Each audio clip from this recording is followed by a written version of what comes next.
Hi. I had a fun day of not watching football. Especially fun was the success of my predictions, which you're gonna see is somewhat underwhelming for this first week. I'm not gonna really explain every single game here. I'm just gonna talk about the games where my prediction was incorrect or there's a surprising result. So first of all, I seriously regret changing my prediction for this first game because I originally had the correct prediction and then I changed it to the wrong one. This is probably one of the more surprising results of the week. I did not expect the Bengals to be blown out. I thought at the very least it would be like a very close game and maybe the Browns would barely win, but no. And also, disclaimer, I don't really have very good analysis on all these games because I obviously didn't watch any of them. But I'll just say that I was very surprised by this result, and maybe the Browns defense is like really good. I mean, I have looked at some of the stats for the games, but like it's very surprising that Joe Burrow and his three receivers, who are like the best wide receiver trio in the entire NFL, only managed to score 3 points. So I'm not entirely sure what went wrong for them there. Then the next prediction I got wrong was Buccaneers Vikings.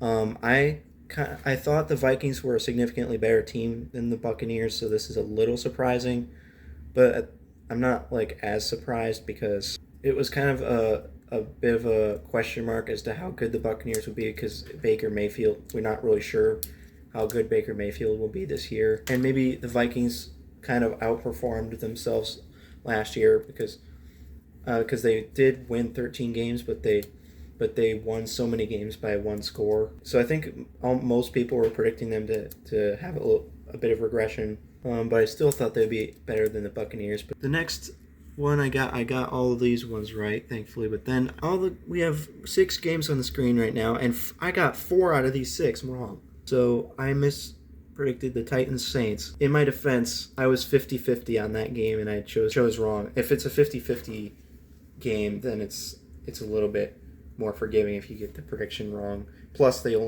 Saints only won by 1 point, so I mean it could have gone either way. And then the Raiders Broncos, of course, 1 point. The Raiders win. That one I was a bit more like 60-40 in favor of the Broncos, but fun fact, they also lost 17-16 week 1 last year, so that's pretty funny. But yeah, I thought Russell Wilson would be better under Sean Payton, but only managed to score 16 points. The next one I got wrong was Rams Seahawks.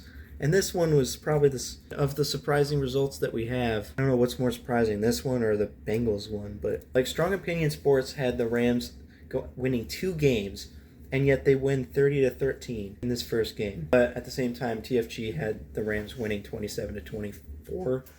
He thought that the Rams maybe would start strong, but then like Matthew Stafford would get injured, and then they would lose all the rest of their games or something. And he thought the Rams matched up well against the Seahawks, so I guess that makes a bit of sense as to why they won. And then the Packers Bears, of course, 38-20. I predicted that wrong. I looked in the stats, and DJ Moore only had 2 catches for 25 yards, so I don't know what's going on there. The Bears defense allowed 38 points. I didn't really expect the defense to be good, but I thought the offense would be much better, but it only scored 20 points. And a lot of those points were in garbage time. So I just went through every game that I predicted wrong, but I predicted all the other ones correctly. And so far, I kept track of it, and I'm 500 on my prediction. Exactly half of them are correct, which, if you think about it, is basically no better than just flipping a coin on every game. So that is not good. As long as we don't go under 50%, though, I guess I'll be fine. I thought I'd be better. I thought I would be significant. I thought I'd be better than most people because, like, I feel like too many people predict upsets when they shouldn't be predicting an upset. But at the same time, there were like so many upsets this week, and I know I already mentioned the Dolphins Chargers, but I just wanted to take my victory lap on that one. I think it's perfectly acceptable to feel good about a good prediction that you made. I think that the betting odds for that game had the Chargers favored by 3 points or something. And the way that I predicted that game was that I just thought the Dolphins would win because of their offense with Tua, Tyreek Hill, and Jalen Waddle, and that seems to be exactly what happened. Like Tyreek Hill, 215 yards, Jalen Waddle, 78 yards, and Tua had 466 yards and 3 touchdowns. And it is, in fact, underwhelming, the Chargers.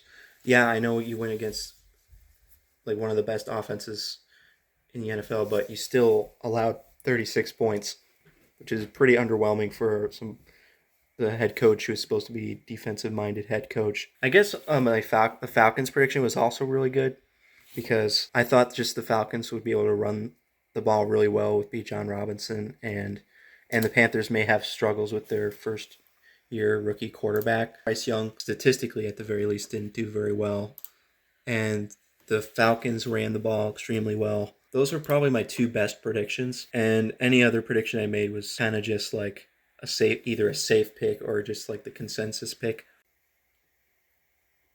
So that was something. The Jets win in overtime on a punt return touchdown, and Aaron Rodgers is injured, might be out for the year. Patrick Mahomes said, "Hate that, man, praying for the best." He meant to put a comma, but he forgot, so it looked like... I didn't see any headlines about whether he was done for the season, but he could be done for the season. And the Jets still managed to win without Aaron Rodgers. And I don't know if I mentioned the Cowboys-Giants game, but I predicted that correctly. Massive blowout by the Cowboys. But anyways, put in the last point there. I need a formula for the correct predictions. But I went 8-8 on my predictions for week 1. So exactly 50%. Exactly the same as a coin flip. Week 1 is like usually really weird. Lions, Browns, Buccaneers, Raiders, Rams, and Jets. 6 upsets. But at the same time, think about that. There were 6 upsets. That feels like a lot, right? But that's 6 out of 16 games. Even though it felt like an insane number of upsets happened, it was still less than half of the games. But at least in my opinion. Like, there's a couple of games where you could argue for upsets that I didn't count. But clear and obvious upsets, I would say there were 6 of them. That is why I think that my prediction strategy is going to end up still working in the long run. And in fact, you may even say that it worked this week. I mean, we're gonna hope that this is the floor. I don't know if you could say it worked this week because I still got 8 games wrong. A couple of games that I predicted incorrectly, I either predicted the upset to happen or I just thought it was a 50-50 game and I just happened to get it wrong. And think about this one. Think about this. Of all the 50-50 games that I thought there were, let's just go based on what I thought. I thought the Lions, Chiefs, Bengals, Browns, with Falcons, Panthers, with Titans, Saints, Dolphins, Chargers, Packers, Bears, Bills, Jets. There were 7 50-50 games. And if you only look at the games that I consider to be toss-ups, because I keep saying 50-50 and it's getting annoying, then what was my record in those predictions? If you call getting 50% of the games right a poor outcome, then think about this. There were 7 games I considered to be 50-50. And of those 7 games, I only predicted 2 of them correctly. That is a really bad win rate. It's basically like I flipped a coin on all those games, and I only succeeded 2 out of the 7 times. I got a little bit unlucky there. Just because I consider it to be a toss-up doesn't necessarily mean it is a toss-up. Maybe I'm just misinformed, and I should have picked one team to be massively favored over the other team. So my rate of prediction success in this week 1 was 50%. The game I got the most wrong, there is a game where I was 100% wrong about how the game would go. And that was the Seahawks-Rams. I thought the Seahawks were just a significantly better team than the Rams. Then the Rams blew out the Seahawks. So that is probably the worst prediction I made this week. The best predictions I made this week were the Falcons, Panthers, and the Dolphins, Chargers. In my opinion, this week there were 6 upsets. There were 6 clear upsets out of 16 games, which proves my point that still don't bet for the upset. In my opinion, there were 7 games that were considered to be toss-ups. And of those 7, I only predicted 2 of them correctly. So that is the summary of how my predictions went for week 1. Again, I got a 50% success rate, and look forward to me being a stupid idiot in my next video where I try to predict NFL week 2.